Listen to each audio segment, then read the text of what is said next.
Well, hello everybody. Happy Valentine's Day, and welcome to this throwback episode of Comic Artist Pro Secrets. You are listening to your friend Ethan Van Sciver, 28-year veteran of the comic book industry. 20 of those years were spent working at this company here, DC, which stands for Don't Care Now. Don't Care.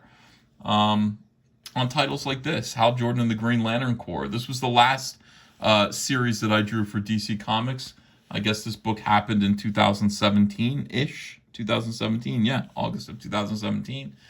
I forgot. World's most charming, disarming, elegant, eloquent, and yet humble man, trusted member of the media. And we're taking out that great big Star Wars fan. F you, Star Wars, you shouldn't have fired Gina Carano. By the way, tonight at 8 p.m. right here, we will be launching Creed Reimaginary on Indiegogo. I'm going to do a big live stream. I hope that you will join me. I hope that you will support Trent Canuga's Creed Reimaginary. Be here, 8 p.m. Eastern Standard Time. All right, so moving on. Doing these commentaries. There's a select group of you who really do enjoy these commentary videos. And why shouldn't you be catered to on this channel? I think you should be every now and then. Also, somebody told me, Ethan, you've already done Fracture. I think you already made videos. Well, let me go delete those. We'll ignore that. We're just going to move forward since we already did a video on issue 22, reached a brand new audience. We're going to move forward with 23, and then I will eventually do the entire run until issue 50, at least the run that the parts of the series that I drew, which aren't that many, relatively speaking. All right, so what is this? 2016, Jeff Johns creates the Rebirth initiative for DC Comics. Part of that initiative not only was to bring back the characters and the relationships that mattered to longtime DC Comics readers, but part of it also was to make the comic book company appear to be more profitable than it was. And what they did was they kept the books that weren't making any money monthly, and that was a lot of books. But the books that were making money, the books that were selling more than 40,000 copies, I think it might have been 30,000 copies was the benchmark back then for profitability. Those books got published twice monthly. So this book came out every 2 weeks, which was great for fans, terrible for the creative team, which really did have to pump out stories. Robert Venditti never missed an issue, always had a script ready to go, and all of the scripts were very good. I was impressed with his Green Lantern stories. But there were about 3 or 4 artists that were working on this title at any given time. And, it was a little disorientating. You would say, DC Comics, do you have a script for me? And they would say, yeah, sure, here you go. And it would be part 2 of a 4-part story arc. The first part was being drawn by another artist who was halfway through it. And so you would sit there, you'd be establishing things that hadn't been established in the first issue, and you had no reference, and it was a cluster F. It was a little bit difficult, but we made it work. I think we were fairly seamless, and not too many complaints from people. Having said that, this was great. DC Comics did carve out an entire story arc for me called Fracture that happened midway through this series, and I think they gave me maybe a 6-month head start to get all 4 parts done, plus I think a cover before this and maybe a cover after this. And I really appreciate that. I thought that was great. I wanted to tell an entire story by myself like I used to. I decided at this point in my career, with a new baby, Ava was just born. She's maybe 6 months old. And I was about to get married again. I was about to marry Andrea. We had Ava first, and then we were living together. We were going to get married and tie it all up. And I decided that I was going to support my new family by being a journeyman artist. In other words, rather than being the kind of artist that I had been previously, where I would only do special events and I would work really hard and maybe do 5 issues or 4 issues per year, I decided that I was going to become a monthly artist. And I knew that that meant I was at the end of my career in mainstream comics. I have always said, and I think this is still true, when it comes to working in the mainstream, you can be one of 2 different kinds of artists. You can be an artiste. You can be the event guy, the guy who spends a long time only working on the very best and most important comics. And that's who I had been at DC Comics up until this point. or you can be a journeyman artist. Now, if you choose to be the first guy, work is going to be feast or famine, but you're always going to be in demand. There's always going to be some project for you. It might not be the project that you want. You're going to choose your projects carefully in order to advance your reputation and your career and your standing in the industry. And you can get a pretty good page rate because you're in demand. Your rate will rise. If you are, and the other thing is your books aren't on the stand as often. If you choose to be a journeyman artist, it is going to be feast, feast, feast. Once you let comic book editors know that you are the type of artist who can be given 10 pages worth of script to be completed over a weekend and get it done consistently, if you are a workhorse like that, you will never fail to be given work, because Marvel and DC are always trying to keep their deadlines, trying to keep the books coming out on time. And so you will always be the cleanup batter. You'll always be the guy who is being given these impossible deadlines. You'll make a lot of money, but you're going to make it in bulk. You're going to be doing 10 pages and you're going to be getting your name out there all the time. You're going to be unappreciated as somebody whose work doesn't quite look as good as the guys who are spending more time on their work.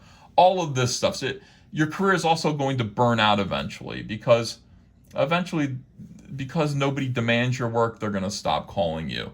So I had decided I was going to become a journeyman artist at this point. I had built up a tremendous page rate for myself, having established myself as a guy who sells comics. Wizard Magazine had me as the #1 artist for a few months in a row on their top 10 artist list, top 10 hottest artist list. And so, for me, I just felt like it was time to cash in, work real hard, and take care of my family. And so that's what this is. Hal Jordan, the Green Lantern Corps, and the books that I did right before this were me working really, really hard and saying, I am dependable. I can be depended upon. And that's why this all happened. These books are, I don't know. I looked at one of them yesterday and I just thought, this is not my best work. Some of it is good. The rest of it's crap. And I think we're going to find the same thing in this issue here. Having said that, this cover is beyond reproach. I really like this cover. It's beautiful. Beautifully colored by Jason Wright, who is currently coloring Salamandroid for All Caps Comics. What can I tell you? This is great. Funga looks great. Hal and Saranic look great. This whole situation here with the subplot, Guy and Arkillo look okay. And you've got the pirate ship fleet. This is Jabba's sail barge and then a bunch of skiffs. That looks good. All right, so let's open this and check it out. Good first page here. I do remember drawing this now vividly, and I remember this was right after the election of 2016 that I was drawing this, and I was already being harassed by my peers. I was an out Republican, still am, conservative a little bit, and let people know that. I was proud of it. I'm proud of who I am. I've always been. It was okay for me to be a political minority when George Bush was in office, and I was tremendously powerful in producing comic books that DC depended on. Nobody messed with me too much. When Barack Obama was president, it was okay because I had been marginalized and it didn't matter what I said or what I believed. Nobody was threatened by me. But when Donald Trump won, that was a whole different story. I received emails from people who were outraged at me, who were saying, I was getting messages from people who I knew they were artists, but I'd never met them. And they were sending me these incredibly personal, rude, presumptuous emails that said things like, how dare you vote for that racist Donald Trump? Don't you care about your LGBTQ and POC peers in this creative industry? And I would read these emails and I'd be like, so if caring about them means voting for Hillary Clinton, I guess no, I don't. I don't care. I care about my own issues, my own concerns, and my own, ideas for where this country should go. How do you like that? The answer is they didn't like it at all, and they all worked really hard to cancel me, and eventually they did. They were able to get everybody together and say, this guy is. They were calling me a Nazi. At the time, this was a big deal. Now it's silly. They're calling everyone Nazis all the time. But I took that to heart. I thought that was pretty damn rude of all my peers to say that about me. I still feel that way. But I remember being under tremendous social pressure drawing this comic book, worried about the future and wondering when this anxiety that I was feeling would stop. They chased me all over social media and did their best to get rid of me. But in the meantime, I'm producing pretty beautiful artwork like this. This is not bad. Here's my Hal Jordan with Batman lighting. You know, I just lit up his chest. I always, one of the things that I added to Green Lantern was the idea that their costumes were literally made of energy. You know, they were energy, they were alive. You know, I kind of described them as like billboards in Tokyo. I mean, just high tech, beautiful, always in motion, always changing. And this symbol was like the Coca-Cola symbol, recognized all over the universe for what it was. This is the police with, you know, universal jurisdiction. And you better knock it off. Like I love that. You know, this is a siren. He's using it as a flashlight now. You know, but I don't know. It's just one of the things I made myself love Green Lantern by making it into something I wanted it to be. Okay, if that makes sense. Again, down here, look at this. These I don't know where I found the time to do this. Hal and John, small figures, very Frank Quitely influenced. Frank Quitely taught me something very important. I used to talk to him on the phone, and he said, you know what? Sometimes you're being asked to draw something that's so big that the only way to draw it is to draw it small. And I thought this was so profound and so smart. You know, drawing something that is enormous, you draw it small. And so I started to draw more, I don't know, my brain changed. Something happened in my brain. And I started to draw things like this, where you've got tiny figures here, and you've got, you know, Hal and John, and they're very small in the panel. And basically everything here is drawn very small, but you get a sense. Here's a repeat. I did it twice across 2 pages. This is high budget Ethan Van Sciver artwork. This is all of my time, love, and energy is right in these 2 panels at least. You draw it small. You can see how big their world is because they're small in it. Okay, and you see other Green Lanterns. Here's a Sinestro Corps character named Slush that I created. This onion guy, I can't remember his name, but I really liked him, one of these lanterns. They'd all paired up together and were hanging out. And it was all up to me. You see a little team up here, green and yellow characters. Not sure who they are, but they're flying away. Actually, I think that's Stell down there. I did know who these characters were when I drew them.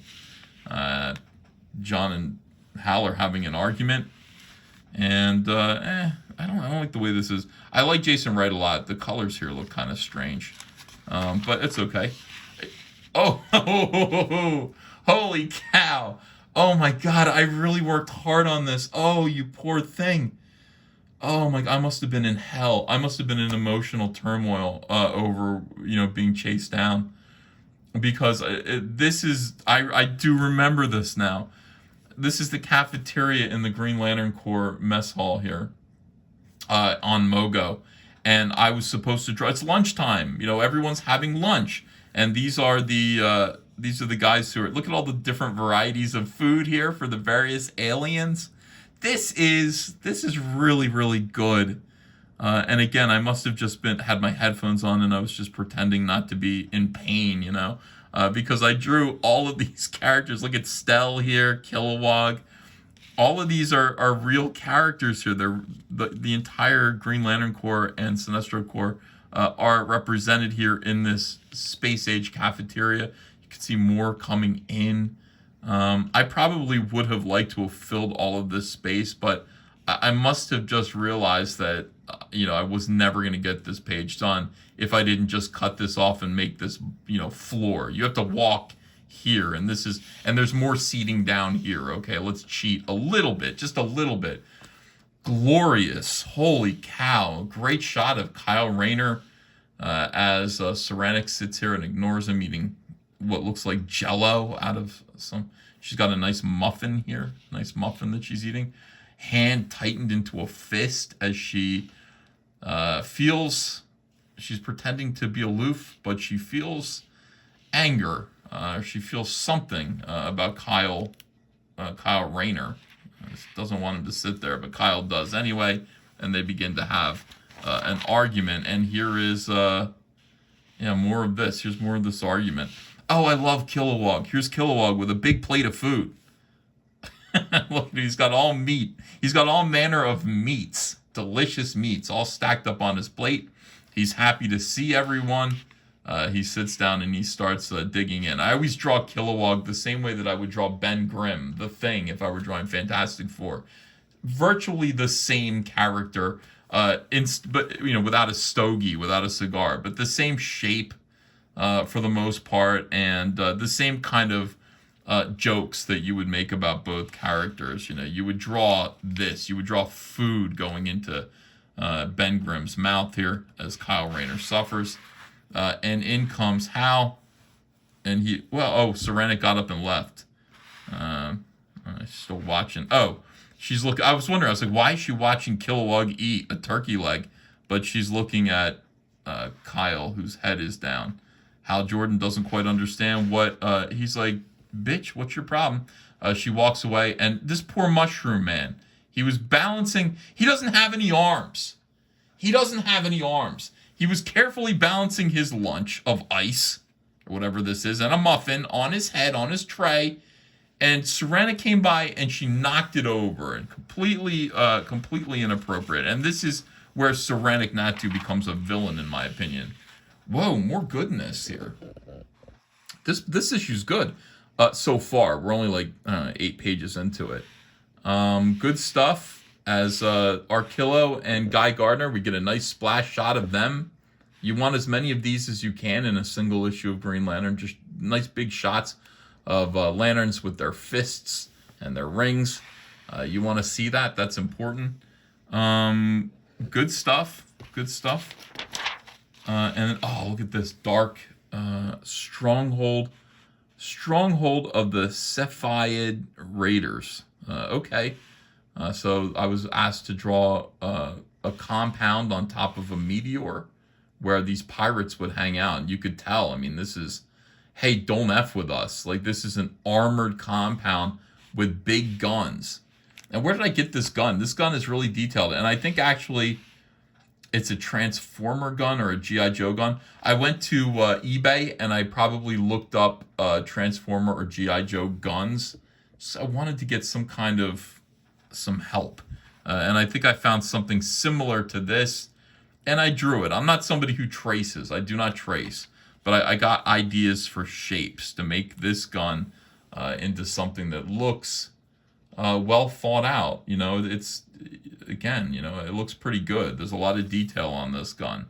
So I got to give credit to Hasbro, probably, for the design of this gun here. I figured, sure, why not borrow? Why not borrow from Hasbro? As if they haven't given... Oh, holy shit. As if Hasbro hasn't given so much to me over the years. Great. This is hilarious. Another splash page. You've got Arkillo. He's got a big club. He is standing there with as much dignity as he can muster. But that's not the feature of this page. The feature is Guy Gardner. Look at this angle. Looking up at Guy Gardner, who's floating. Look at this shit-eating grin on his face. Look how pleased he is with himself. He's holding a big construct mallet, and he is ready to, literally wreck shop. He's ready to wreck shop, and all you can do is look up at him and go, uh-oh. He says, challenge accepted. Man, even though I was a journeyman artist, the fact that you're drawing so much and so quick leads you to take chances. I could have effed this up pretty easily. This is a tough angle to draw, but it looks good. You just kind of get loose. Your art gets loose and you take more chances. And here we go into a big fight. Those guns from Hasbro fire. And Guy Gardner just knocks all the pirates down. Again, little figure. Big, gigantic construct, more little figures. But the overall effect is that even though you're drawing it small, it's big. Thank you, Frank Whiteley, for that little bit of wisdom. See, dumb Ethan would have wanted to do a double-page spread to actually draw it physically larger, and I would have lost that whole effect. Everything looks bigger when you draw it smaller. Here we go.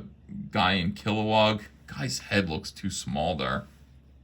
I'd like to blow that up a little bit. I'd like to, if all of this was hand drawn, none of it was digital, so I would have had to have whited that out and redrawn it.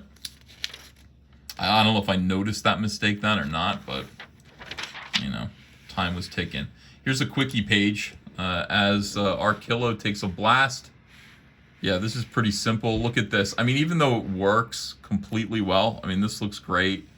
It is obviously, to my eye, this is a shortcut page.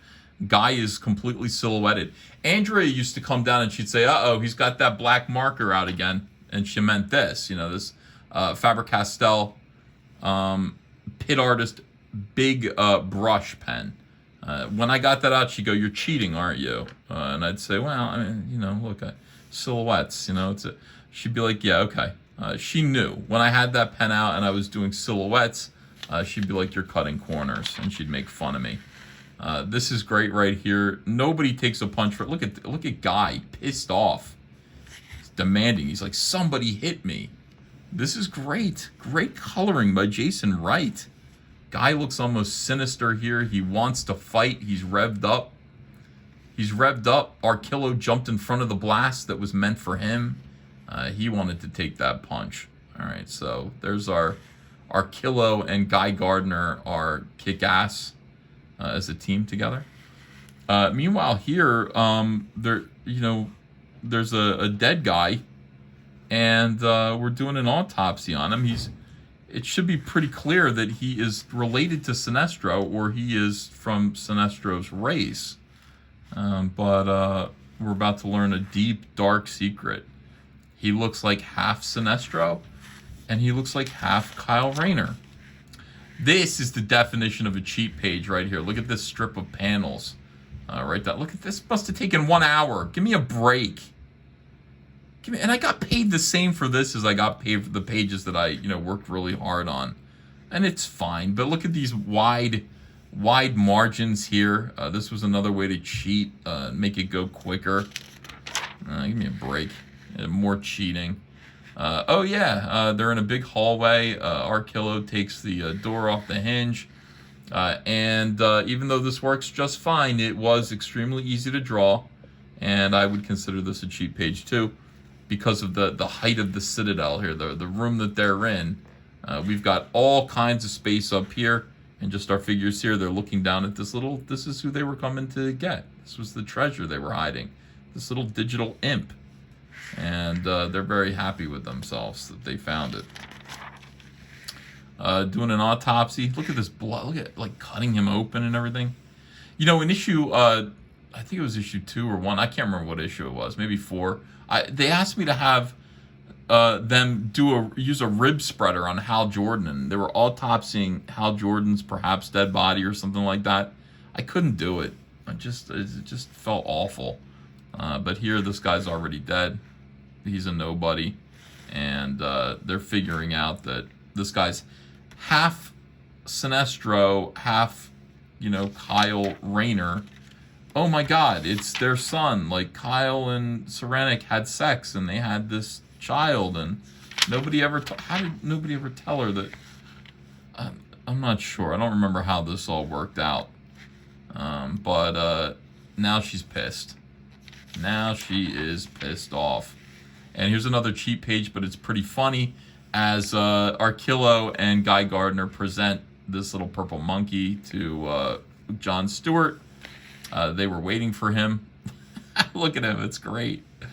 This looks good. I gotta say, I like this issue a lot. Even though it's, there are some cheat pages. They're done pretty well. Meanwhile, Tomar 2 is on the ground, suffering.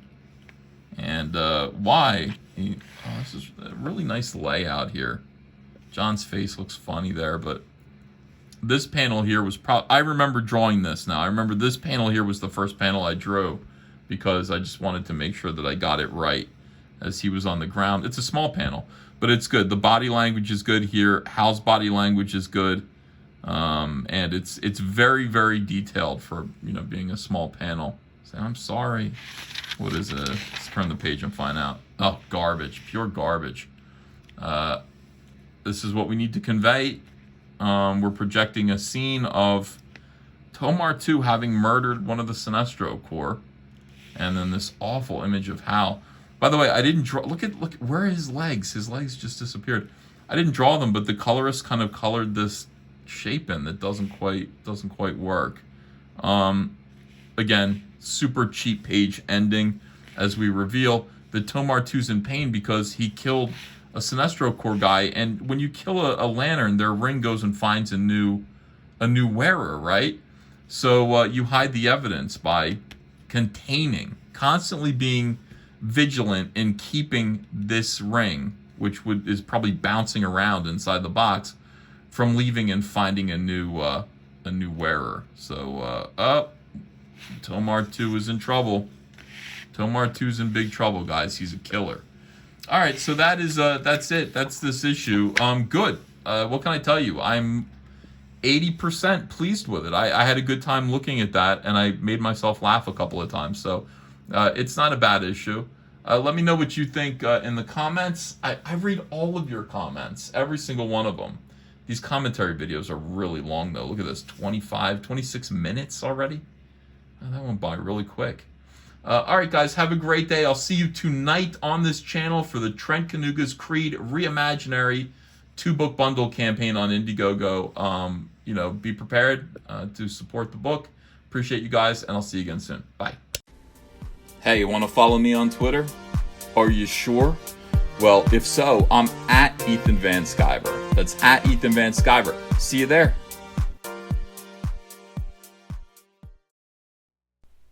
Hey, I got a P.O. box. Want to send me some mail? Send it to Ethan Van Sciver, P.O. Box 607, Marlton, New Jersey, 08053. And I'll probably open it up on the live stream. Thanks very much, everyone.